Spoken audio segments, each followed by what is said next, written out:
نحمدہ ونصلی علی رسولہ الکریم۔ میرے محترم بھائیوں، بزرگوں اور دوستوں، عشرہ ذوالحج اور ذوالحجہ کے یہ 10 دن جو ہیں بہت اہم دن، رمضان کے بعد جو فضیلت ان کی آئی ہے، نبی علیہ الصلوۃ والسلام نے جو فرمایا کہ جو عمل ان دنوں میں ہوتا ہے وہ اللہ کو بہت زیادہ محبوب ہے۔ اس سلسلے میں پچھلے جمعے قدر تفصیل سے بات بھی ہو گئی کہ انہی ایام میں روزے رکھے جاتے ہیں، راتوں کو عبادت کی جاتی ہے، اور ایک عمل آئے گا جو 9 تاریخ یعنی یوم عرفہ، عید سے ایک دن پہلے، فجر کی نماز سے لے کر 13ویں تاریخ کی عصر تک 23 نمازوں میں تکبیرات تشریق جو واجب ہیں وہ پڑھی جائیں گی، اور عرفے کا روزہ ہے جس کی خصوصی طور پر فضیلت آئی ہے۔ حضور نبی اکرم صلی اللہ علیہ وسلم نے خوشخبری دی کہ جو یہ روزہ رکھے تو سال گزرا، سال آئندہ کے صغیرہ گناہ اس کے معاف ہو جائیں گے۔ اور ایک اور اہم عبادت عالم اسلام کے اطراف سے، بلکہ عالم دنیا، پوری دنیا کے کونے کونے سے لوگ حج کرنے کے لیے اس وقت حرمین شریفین میں، مکہ مکرمہ میں حاضر ہے۔ تو یہ ایک بہت بڑا عمل بھی اسی مہینے ہوتا ہے۔ ایک اور عمل جس کے بارے میں نبی علیہ الصلوۃ والسلام نے فرمایا کہ جو قربانی کے دن ہے، اس میں اللہ کے لیے کسی جانور کی قربانی اور اس کے خون بہانے سے بڑا کوئی عمل نہیں۔ ان تمام پر پچھلے جمعوں میں بات ہوئی۔ حضرات صحابہ کرام رضی اللہ تعالی عنہم حضور نبی اکرم صلی اللہ علیہ وسلم سے پوچھتے ہیں کہ ما هذه الاضاحی یا رسول اللہ، کہ اللہ کے رسول یہ قربانی کیا ہے جس کی ہم نے پابندی کرنی ہے، جو واجب ہے وسعت والے کے اوپر، تو اس کی حقیقت کیا ہے؟ آپ علیہ السلام نے، حالانکہ قربانی ایک ایسی چیز ہے کہ اس میں خون بہایا جاتا ہے، گوشت پیدا ہو جاتا ہے، گوشت ملتا ہے، تو اس بارے میں تو صاف قرآن میں آیا ہے کہ لن ینال اللہ لحومها ولا دماؤها، کہ اللہ کو تو نہ گوشت کی ضرورت ہے نہ خون کی ضرورت ہے۔ کیا ہم گوشت وہاں بنا کے کوئی اللہ کو والعیاذ باللہ اس کی کوئی ضرورت ہے؟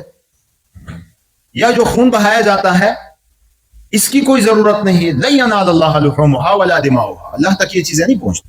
ولکن ینالہ التقوی منکم، جو جذبہ ہے چھری چلانے کا، جو ہم قربانی کرتے ہیں اس کے پیچھے جو نیت ہے، ہمارے دل کا جو ارادہ ہے، وہ قیمتی ہے، اللہ تک وہ چیز پہنچتی ہے۔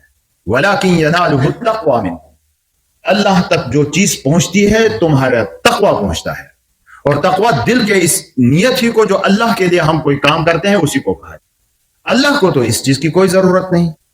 پھر یہ قربانی کیا ہے؟ مَا هَذِهِ الْأَضَاحِي، تو نبی علیہ الصلوۃ والسلام نے مختصر اور جامع انداز میں فرمایا سنت ابیکم ابراہیم، یہ تمہارے بابا ابراہیم کی سنت ہے، طریقہ ہے، ابراہیم علیہ السلام کا طریقہ ہے۔ میرے محترم بھائیو بزرگوں، یہ جو وَلَكِنْ يَنَالُهُ التَّقْوَى مِنْكُمْ، جو تقوی پہنچتا ہے اللہ تک، اللہ کو خون اور گوشت یہ نہیں پہنچتا، اس کی ضرورت ہی نہیں، حاجت ہی نہیں، تو ہمارا جو عمل پہنچتا ہے وہ تقوی، جو دل کا جذبہ ہے، جو نیت اس کے پیچھے کا فرما ہے، وہ پہنچتی ہے۔ تو اس سلسلے میں جب انسانیت کی ابتدا ہو رہی تھی، پہلا بابا آدم علیہ السلام کو جب پیدا کیا گیا تو وہاں 2 دفعہ اللہ کا حکم توڑوایا گیا، دونوں کا انداز بتا دیا اور دونوں کا نتیجہ بتا دیا قرآن، اور پوری انسانیت کے لیے پہلے ہی دن بتا دیا کہ کون سی چیز اللہ دیکھتے ہیں اور کون سی چیز قبول ہوتی ہے اللہ کے، اور کس چیز پر اللہ ناراض ہو جاتے ہیں اور کس چیز پر اللہ اپنی رحمت سے دور کرتے ہیں انسان۔ یہ چیز جب آدم علیہ السلام کی تخلیق ہو رہی تھی اسی وقت بتا دیا گیا۔ آدم علیہ السلام کی تخلیق ہوئی، کائنات کے موجودات کو حکم ہوتا ہے، فرشتوں کو حکم ہوتا ہے کہ ان کے سامنے سجدہ کرنا ہے۔ شیطان نے حکم توڑ دیا، نہیں کیا سجدہ۔ آدم علیہ السلام کی تخلیق ہوتی ہے اور بتایا جاتا ہے کہ انی جاعل فی الارض خلیفہ، کہ اس انسان پہلے انسان کو جو پیدا کیا جا رہا ہے اس کی نسل چلے گی، وہ زمین کا خلیفہ ہو، لیکن بھیجا جاتا ہے جنت. آدم علیہ السلام کو جنت بھیجا جاتا ہے، وہاں ایک حکم ملتا ہے ان کو، لا تقربا هذه الشجرة، اس درخت کے قریب بھی نہیں جانا. لیکن وہاں شیطانی وسوسہ آ جاتا ہے، شیطان آ کے کہتا ہے کہ آدم یہ جو تمہیں حکم ملا تھا یہ تمہارا معدہ چونکہ نیا نیا تھا، قبول نہیں کر سکتا تھا، اس لیے ملا تھا، اور پھر جو اگر تم اس درخت کو کھاؤ گے تو ہمیشہ جنت میں رہو گے، ہمیشگی ملے گی تمہیں. اس طرح کے وسوسے ڈال کر، یہ اللہ کو تو کرنا تھا ایسا، شیطان کو یہ طاقت دے دی اللہ نے، اس طرح کے وساوس ڈال کر آمادہ کیا آدم علیہ السلام کو، اور آدم علیہ السلام نے وہ حکم توڑ دیا. تو ابتدا انسانیت میں یہ دو حکم تھے، ایک شیطان نے توڑا، ایک آدم علیہ السلام کے لیے حالات ایسے پیدا کیے گئے کہ ان سے یہ حکم ٹوٹا. وہاں دیکھیں ابھی یہ تو دو حکم ٹوٹ گئے. اب وہاں انداز دیکھیں، شیطان سے جب اللہ نے پوچھا کہ حکم تمہیں ملا تھا کیوں توڑا، تو اس نے کیا کیا؟ اس نے اللہ کے ساتھ بحث شروع کر، اپنی عقل چلائی. عقل انسان کی ناتمام ہے اللہ کے سامنے. عقل اگر پوری سب کی ہوتی تو لوگوں میں کوئی اختلاف نہ ہوتا، اتفاق ہی اتفاق ہوتا. ایک عقل ادھر جا رہی ہے اور ایک عقل ادھر جا رہی ہے. کسی بات پر فیصلہ کرنا ہو تو ایک عقل کوئی اور فیصلہ کرتی ہے، دوسرے کی عقل کوئی اور فیصلہ کرتی. یہاں اس نے اپنی عقل چلائی، فلسفہ چلایا، اپنی لاجک پیش کی اور کہا کہ میں کیسے سجدہ کروں؟ مجھے آپ نے آگ سے پیدا کیا ہے، اس کو آپ نے مٹی سے پیدا کیا ہے، اور آگ مٹی سے افضل اور بہتر ہے، تو یہ مجھے سجدہ کرے، میں اس کو سجدہ کیوں کروں؟ مطلب اس کا یہی بنتا ہے. اس نے عقل کو معیار بنایا، بحث کی، دلیل دی، اللہ نے اس کو ہمیشہ ہمیشہ کے لیے ملعون کر راندہ درگاہ کر دیا. دوسری طرف آدم علیہ السلام، حکم ٹوٹا ان سے بھی، لیکن جب اس کی طرف توجہ ہوئی تو رونے دھونے پر آ گئے کہ اللہ میں نے بڑا ظلم کیا اپنے اوپر، ربنا ظلمنا انفسنا وان لم تغفر لنا وترحمنا لنكونن من الخاسرین. جب حکم توڑا تو اس وقت کپڑے بھی اتار دیے، ناراضگی کا اظہار ہو گیا اللہ کی طرف سے. لیکن جب اس نے عقلی دلائل نہیں دیے، عقل نہیں پیش کی، اس نے کہا کہ حکم تو تیرا تھا میرا رب، میرا عقل، میری عقل کا بھی تو مالک، تو خالق، میری عقل بنانے والا بھی تو. حکم تھا، حکم پورا کرنا تھا، مجھے عقل پہ نہیں جانا تھا، مجھے لاجک کی طرف نہیں دیکھنا تھا، مجھے حکمتیں نہیں دیکھنی تھی، تیرا حکم پورا کرنا تھا، لیکن وہ مجھ سے غلطی ہو گئی، میں نے اپنے اوپر ظلم کیا، اگر تو نے معاف نہیں کیا تو ہم تو ظالموں میں سے. تو اللہ نے ان کی توبہ قبول کی اور ان کو خلیفہ بنایا اور خلافت دے کر زمین پر پھر اتارا. یہ کہتے ہیں نا سزا کے طور پر نہیں اتارا ہے زمین پر وہ خلافت لے کر آیا ہے. تو یہاں کیا چیز ہے وہ جو میں بتانا چاہتا ہوں، وہ ہے اللہ کے حکم کے سامنے سر تسلیم خم کر. جو حکم آیا، میری عقل مانے نہ مانے، وہ حکم ہے اللہ کا. دنیا ساری مخالف ہو جائے، میرا اللہ کا وہ حکم ہے. چنانچہ حضور نبی اکرم صلی اللہ علیہ وسلم نے جب سوال ہوتا ہے کہ یہ قربانی کیا چیز ہے، تو جواب دیتے ہیں کہ سنت ابیکم ابراہیم، یہ تمہارے بابا ابراہیم کی سنت ہے. وہاں بھی یہی چیز ہے، وہاں پورا آپ واقعہ دیکھیں یہی چیز ہے، کوئی لاجک نہیں، کوئی حکمت نہیں دیکھی جا رہی. اللہ کی حکموں میں تو حکمت ہوتی ہے، لیکن میری سمجھ میں آئے نہ آئے حکم پورا، یہی بات ہے. ابراہیم علیہ السلام جد الانبیاء ہے، انبیاء کے سردار ہیں، بابا ہیں انبیاء کے. حضرت ابراہیم علیہ السلام کی نسل سے انبیاء کا ایک لمبا سلسلہ چلا ہے. بنی اسرائیل کے جتنے انبیاء آئے وہ سب حضرت ابراہیم علیہ السلام کی اولاد. امام الانبیاء حضرت محمد صلی اللہ علیہ وسلم وہ بھی حضرت ابراہیم ہی کی اولاد. تو ابراہیم علیہ السلام کا طریقہ فرما رہے ہیں حضور صلی اللہ علیہ وسلم کی ابراہیم کا طریقہ. ابراہیم علیہ السلام نے جب دعوت دی توحید کی طرف کہ جو تم بتوں کی عبادت کرتے ہو، جو مخلوق کی تم عبادت کرتے ہو، یہ شرک ہے، تو سلطنت خلاف پوری حکومت حرکت میں آئی. نمرود کی پوری رعایا مخالفت میں آ گئی اور تنہا لڑ رہے ہیں، اور آخر آپشن دیا جا رہا ہے کہ چھوڑ دو ورنہ آگ میں پھینکیں. اللہ کا حکم ہے، وہ جان دینے کے لیے تیار، آگ میں جلنے کے لیے تیار، لیکن حکم نہیں توڑ. वहां कोई लॉजिक नहीं सोचते, वहां कोई हिकमत नहीं ढूंढते कि चलो जान बचाओ फिर देखी जाएगी। ऐसा कुछ नहीं करते। मरने के लिए तैयार, आग में जाने के लिए तैयार, लेकिन हुक्म मुझसे नहीं टूटे। इब्राहिम अलैहिस्सलाम को आग में डाला जा रहा है, बेखतर कूद पड़ा आतिश नमरूद में इश्क, अकल है महब तमाशा लबे बाम। अकल तो यही कहती है कि क्या पागल बना हुआ है तू, जान कोई खतरे में डालता है, तुम्हें हुकूमत आग में डाल रही है, तेरी अकल नहीं, तू सोचता नहीं। मुआशरा भी यही कहेगा, लोग भी यही कहेंगे, अकल भी यही कहेगी, लेकिन सामने अल्लाह का हुक्म है। तो ये सारी चीजें छोड़ देते हैं इब्राहिम और आग में जाने के लिए। वहां फिर अल्लाह की मदद आ जाती। या नारुकूनी बरदम व सलामन अला इब्राहिम, आग को ठंडा किया इब्राहिम के लिए। यहां से निकले, इतना तंग किया नमरूद ने, कहा या तो काम छोड़ दो दावत और तबलीग का, या फिर मुल्क छोड़ना पड़ेगा तुम्हें। अल्लाह का हुक्म आ जाता है, अपना मुल्क, जायदाद, सारी चीजें छोड़ के इराक से चल देते हैं फलस्तीन की तरफ, शाम की तरफ। वतन छोड़ दिया, कोई अकल नहीं, कोई हिकमत नहीं। अल्लाह ही अकल का मालिक है। अकल की बात भी यही थी, वो तो यही ईमान है कि मेरी अकल अल्लाह के हुक्मों के सामने कुछ भी नहीं। हिकमत तो अल्लाह के हर हुक्म में होती है, लेकिन मेरी समझ में ना आए तो ना आए, इसी में हिकमत है कि मैं अल्लाह के हुक्म को पूरा। वतन छोड़ के चले जाते हैं, फिर हुक्म हो जाता है वहां जाकर मुल्क शाम में, फिर हुक्म आ जाता है कि अपनी बीवी बच्चे को सहरा में, एक जंगल में, लखदख मैदान में, विवादिन गैर ज़ी ज़रा, एक चटयल मैदान में छोड़ के आओ। लोग क्या कहेंगे, पागल बन गया है, ये सूफी बना हुआ है। बच्चे को, बीवी को वहां छोड़ने की चीजें हो, लेकिन तमाम चीजों को छोड़ रहा है इब्राहिम अलैहिस्सलाम। और अपनी बीवी, अपने बच्चे को, जो बुढ़ापे में दुआओं से मांगा गया बच्चा, उसको ले जाके वहां मक्के के एक ऐसी जगह जो बिवादिन गैर ज़ी ज़रा, कोई जिंदगी के आसार नहीं, वहां जिंदा रहने के कोई आसार नहीं, वहां छोड़ के अल्लाह के हुक्म को पूरा किया जाता। अब वहां जाके बच्चा जब चलने फिरने के काबिल हो जाता है, फलम्मा बलगा माअहु सअय, चलने फिरने के काबिल हो गया बच्चा। जब चलने फिरने के काबिल हो जाता है, कुछ जवानी के आसार आ जाते हैं, तो माँ बाप खुश हो जाते हैं कि बेटा बड़ा हो गया। और बुढ़ापे में मांगी गई औलाद इस्माइल अलैहिस्सलाम, तो उस वक्त फिर अल्लाह का हुक्म आ जाता है कि इस पर छुरी चलानी है।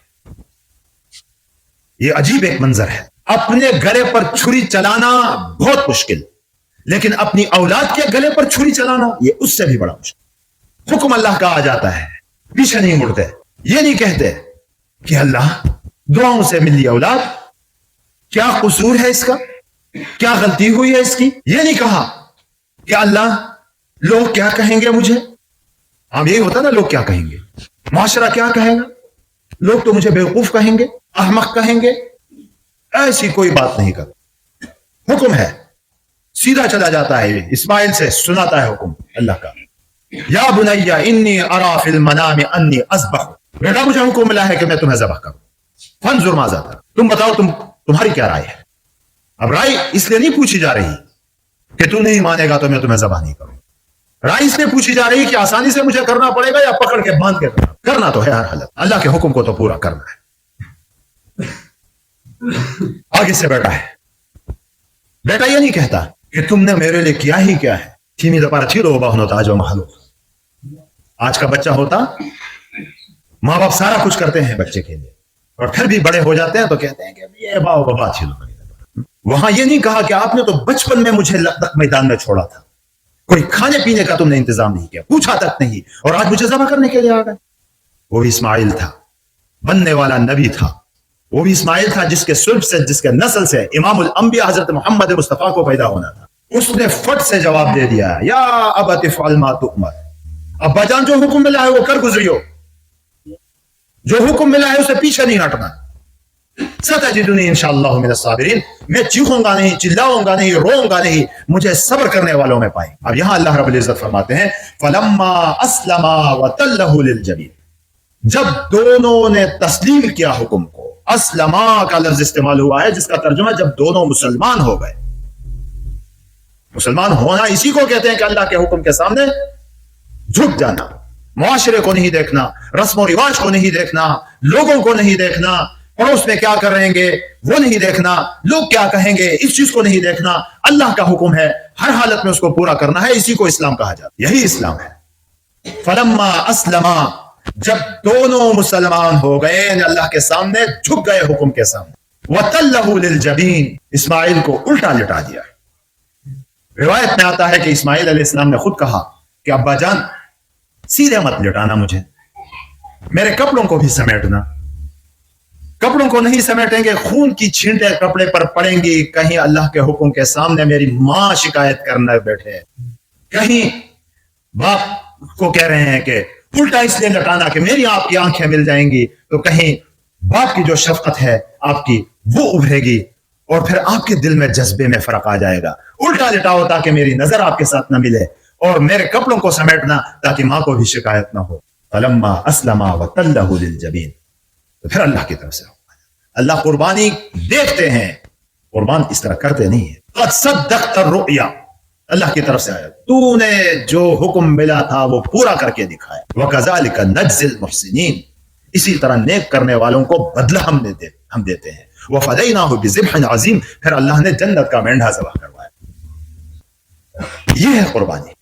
आज अल्हम्दुलिल्लाह इस पर अमल करते हुए बहुत सारे भाई, अल्लाह सबको तौफीक दे, कुर्बानियां करेंगे, लेकिन इसमें सोचना है कि हम कुर्बानी की रूह से भी वाकिफ हैं या नहीं। कुर्बानी यह है कि मेरा अल्लाह का हुक्म है, और इस अल्लाह का हुक्म यह है कि मैं बुग़्ज़ और हसद न रखूं, उसको भी तोड़ना है। कुर्बानी यह है कि मैं रस्म और रिवाज को न देखूं, अल्लाह का हुक्म पूरा करूं, यही कुर्बानी है। कुर्बानी यह है कि दुनिया जो कहती है कहती रहे, मेरा अल्लाह का हुक्म मुझसे न पूछो। कुर्बानी इसी को कहते हैं कुर्बान। फलम्मा क़र्रबा कुर्बानन, कुर्बानी कहते हैं अल्लाह के करीब होने को, अल्लाह के नजदीक होने को। अल्लाह का नजदीक और करीब वही होता है जो अल्लाह के हुक्मों को पूरा करता है। तो मेरे भाइयों, बुजुर्गों और दोस्तों, ये कुर्बानी, इसका फलसफा ही यही है, इसकी सारी तारीख ही यही है कि हम छुरी चलाएं बकरे पर, मेंढे पर, बैल गाय पर, लेकिन ये छुरी हमारे नफ्स पर भी चलनी चाहिए कि नफसानी ख्वाहिशात के सामने किसी से हसद रखना, बुग़्ज़ रखना, अल्लाह की नाफरमानियां करना, इल्जाम तराशियां करना, बहुतान बांधना किसी के ऊपर, इन तमाम चीजों पर भी छुरी चलानी है, क्योंकि मेरा अल्लाह का हुक्म यही है। और नबी अलैहिस्सलातु वस्सलाम ने जो तरीका जिंदगी गुजारने का हमें बताया है, उस तरीके पर चलना। उसके खिलाफ नफ्स बोलेगा, नफ्स पर छुरी चलाए, उसके खिलाफ मुआशरा बोलेगा, मुआशरे को छोड़ना, परवाह न करना। इसके खिलाफ दुनिया आ जाएगी, उसकी परवाह न करना, इस बात पर कि मेरा रब का हुक्म है, मेरे नबी ने मुझे बताया है। यही कुर्बानी का फलसफा है। यही वजह है कि नबी अलैहिस्सलातु वस्सलाम की सुन्नत है कि कुर्बानी के वक्त यह दुआ पढ़ी जाती है, इन्ना सलाती व नुसुकी व महयाया व ममाती लिल्लाहि रब्बिल आलमीन, मेरी नमाज भी अल्लाह के लिए, मेरी कुर्बानी भी अल्लाह के लिए, मेरा जीना भी अल्लाह के लिए, मेरा मरना भी अल्लाह। व बिज़ालिका उमिरतु व अना अव्वलुल मुस्लिमीन, और इसी का मुझे हुक्म है और मैं अल्लाह को के सामने मुसलमान हूं। तो मेरे मोहतरम भाइयों, बुजुर्गों और दोस्तों, आज की इन तमाम बातों का खुलासा यह है कि हम जो कुर्बानी करते हैं, ये कुर्बानी किसके लिए करते हैं? एक अल्लाह के। सोशल मीडिया का दौर है, कुर्बानी की अच्छी से अच्छी तस्वीर निकालकर, उसको खूबसूरत अंदाज से तस्वीरें निकालकर सोशल मीडिया पर अपलोड की जा रही, ताकि लोग भी कहें कि अच्छी कुर्बानी हो। भाई मैंने बड़ा ज़ब बकरा खरीदा है, आपने कहां से खरीदा? क्या पूछने की जरूरत है भाई? मेरे और अल्लाह के दरमियान मामला है। अच्छी से अच्छी चीज कुर्बान करना, यह जज्बा मेरे और अल्लाह के दरमियान होना चाहिए। मेरे और मखलूक के दरमियान कहां से आ गया है? कुर्बानी करनी है, क्यों? इसलिए कि दूसरे फलां करता है, मेरे बच्चे रोएंगे, कहेंगे कि फलां ने तो कुर्बानी की और तुमने नहीं की। तो बच्चों के नहीं हो रही, करनी है मुआशरे में, लोग क्या कहेंगे? इन तमाम जज्बों को आज ही खत्म कर दें। इन तमाम फासिद नियत अगर आ रही है तो उसको दफा कर दें। हाँ, कुछ करना है किसके लिए? एक अल्लाह के। और इस जज्बे के साथ करना है कि अल्लाह के हुक्म के सामने मेरा मुआशरा कुछ नहीं, अल्लाह के हुक्म के सामने मेरा रिवाज कुछ भी नहीं, अल्लाह के हुक्म के सामने मखलूक कुछ नहीं। मेरा रब का हुक्म जो आएगा, मेरा नबी का जो तरीका आएगा, तो चाहे लोग मुझे पागल कह दें, चाहे लोग मुझे मजनून कह दें, चाहे लोग कुछ भी कहें, मुझे पूरा करना है। यही जज्बा ईमान का जज्बा है, यही जज्बा इस्लाम का जज्बा है। नबी अलैहिस्सलाम ने फरमाया ना कि अल्लाह को इतना याद करो कि लोग तुम्हें पागल कहने लगे। इसका मतलब यह है कि लोगों ने तो पागल कहना ही है। لیکن لوگوں کی پرواہ نہیں کرنی ہے، کیونکہ میرا معاملہ لوگوں کے ساتھ نہیں، میرا معاملہ میرے اللہ کے ساتھ. تو اللہ تبارک و تعالیٰ یہ جذبہ عافیت کے ساتھ ہم سب کو نصیب فرمائے، اور بغیر کسی ابتلا اور مصیبتوں کے ان تمام احکام پر عمل کرنے کی اللہ ہم سب کو توفیق نصیب فرمائے. وآخر دعوانا ان الحمد للہ رب العالمین.